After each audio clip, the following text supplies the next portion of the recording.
We are children of Iran, the soul of Iran, the soul that is perfectly revered and always has been. In the name of the heaven, in the name of the earth, we are united in safeguarding this soul, and to that cause we are loyal.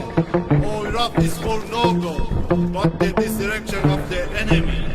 نحن أبناء الوطن الإسلامي في إيران، من تربة المقدسة، تربة التي لها حرمتها الخاصة، ونحن بأمر سمائها وأرضها متحدون وأوفياء في الدفاع عن التراب الوطن، فلا نغضب إلا بهلاك أعدائنا.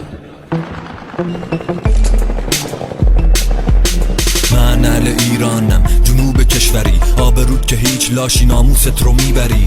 به جنگ ما بیا تو بی شرف داعشی، که ما برای کشتن حتی منکر خدا میشیم. بی شرف داعشی یه مشتی پس تو جا کشیم، که آویزون امریکایی که یه گوشه تاریخ جا بشی.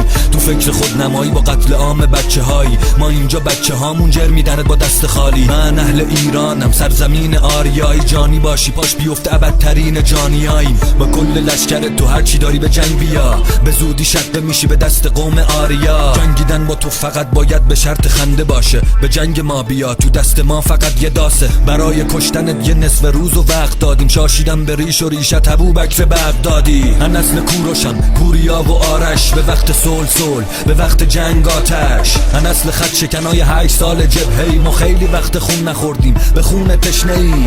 دمداران رژیم صهیونیستی ما رو تهدید هم میکنن، تهدید به حمله نظامی میکنن، اما به نظرم خودشون هم میدانند و اگر نمیدانند بدانند که اگر غلطی از اونها سر بزند، جمهوری اسلامی تل آویو و حیفا رو با خاک یکسان خواهد کرد.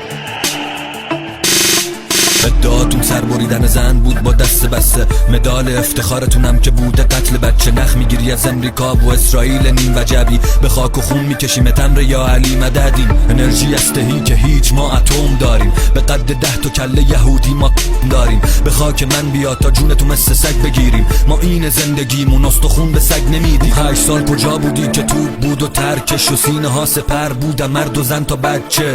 کجا بودی ببینی این سرزمینو کی پوشش داد؟ درود به خاک من، درود من به خوزستان. دستیاری دقایقی الماسی جهان آرا، اترس اسمشون سکوت کرد جهان با ما. نسل علی و محمد و یک خداش و مردمون ایرانی که با همن تا انتهاش.